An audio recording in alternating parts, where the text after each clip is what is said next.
Hello friends, welcome to my channel. अगर तुम competitive exams के सीरियस कैंडिडेट हो तो ये वीडियो तुम्हारे लिए जहर है। सक्सेस का जहर, एंटोनियम्स, हर इंग्लिश पेपर का गेम चेंजर।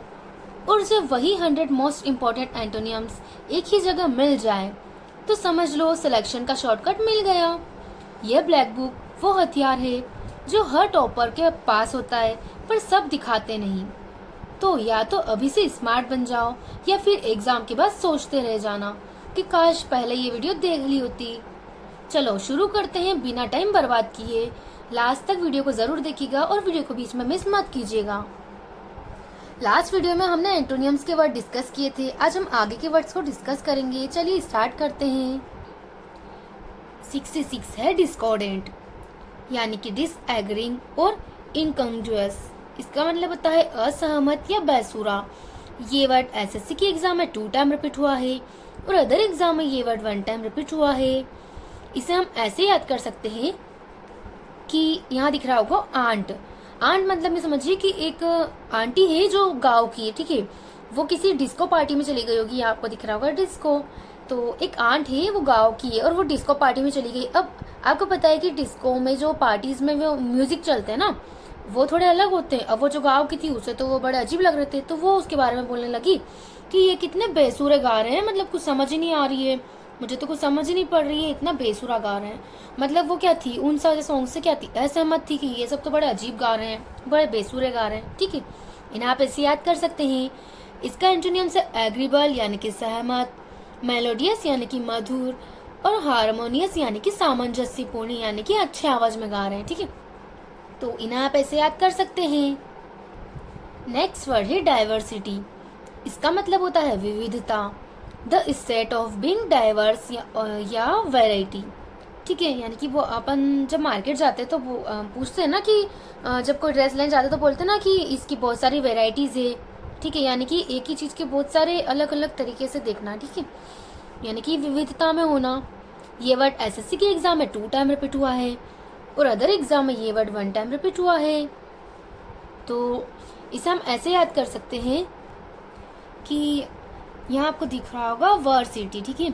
एक लड़का होगा, वो बोलता है उसकी दीदी से कि दीदी कितनी वेरी सिटी, यानी कि वेरी बिग सिटी से समझ सकते ना कि ये कितनी बड़ी सिटी है। तो उस अगर जितनी बड़ी सिटी होगी उतनी ज्यादा क्या होगी, वहां पे विविधताएं होंगी। तो इन्हें आप ऐसे याद कर सकते हैं। इसका एंटोनियम है यूनिफॉर्मिटी। इसका मतलब होता है एकरूपता। नेक्स्ट वर्ड है डोमिनेट।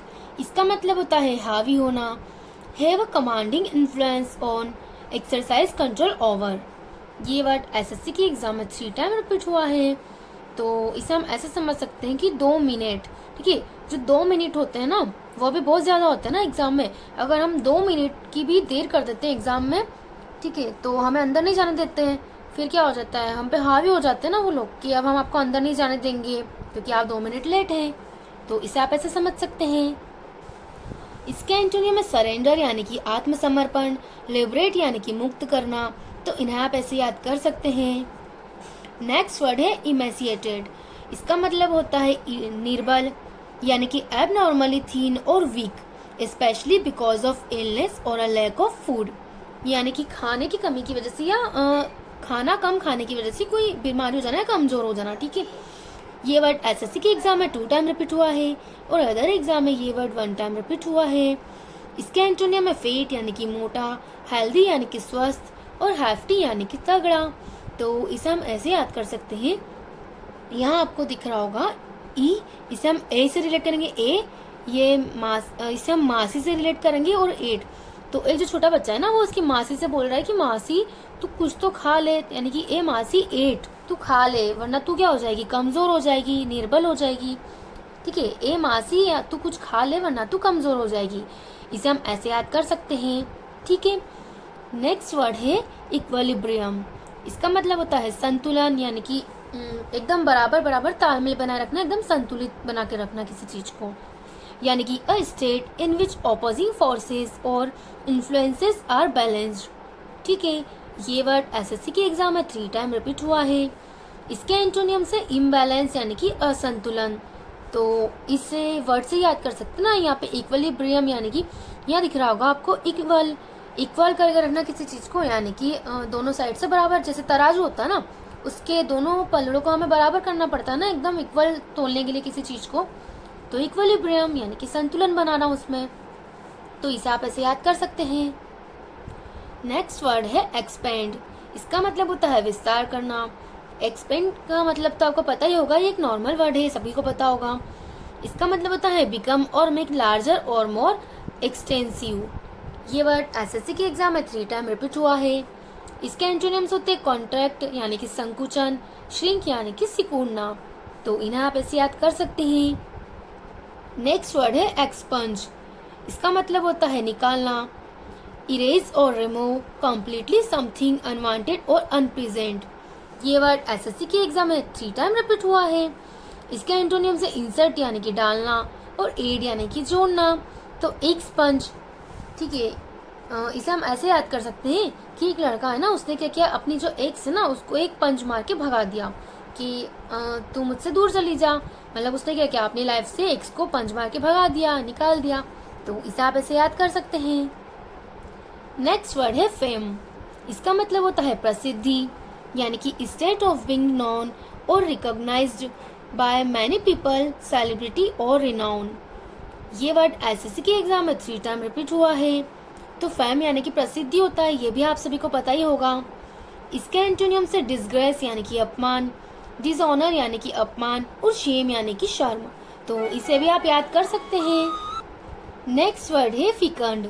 इसका मतलब होता है उपजाऊ, प्रोड्यूसिंग और capable of producing N abundance of offspring और न्यू ग्रोथ, फर्टाइल यानी कि एकदम उपजाऊ होना, ठीक है।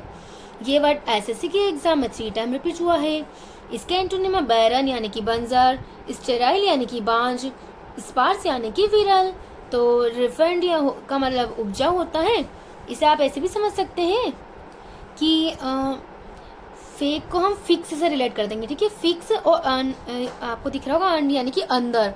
तो एक यानी आप ऐसे भी समझ सकते हैं कि जो मिट्टी है ना उसके अंदर हम पौधों को फिक्स कर सकते हैं, यानी कि हम उनको उगा सकते हैं ना। तो फिकंड यानी कि फिक्स कर सकते हैं मिट्टी के अंदर पौधों को, ये यानी कि वो उपजाऊ हो जाते हैं उसमें। तो इन्हें आप ऐसे याद कर सकते हैं। नेक्स्ट वर्ड है फोरगो। फोरगो करना यानी कि त्यागना। यहाँ आपको फोरगो में गो दिख रहा होगा। गो यानी कि किसी चीज को जाने देना या एकदम त्याग देना, ठीक है। omit और decline to take something pleasant और valuable, go without। ये वर्ड एसएससी के एग्जाम में 1 टाइम रिपीट हुआ है और अदर एग्जाम में ये वर्ड 2 टाइम रिपीट हुआ है। तो इसके एंटोनिम होते हैं कंकर यानी कि अधीन करना, एक्सेप्ट करना यानी कि स्वीकार करना। तो आज की वीडियो में हम इतने ही वर्ड्स रखेंगे, इसके आगे के वर्ड्स को हम नेक्स्ट वीडियो में कंटिन्यू रखेंगे। आपको हमारी वीडियो कैसी लगी कमेंट सेक्शन में ज़रूर बताइएगा। और इस वीडियो में मुझसे एक दो जगह कोई वर्ड गलत बुला गया हो तो उसे आप इग्नोर कीजिएगा प्लीज़, क्योंकि मेरा ध्यान थोड़ा कहीं हो गया था। तो चलिए नेक्स्ट वीडियो में मिलते हैं। कमेंट सेक्शन में ज़रूर बताइएगा कि आपको मेरी वीडियो कैसी लगी।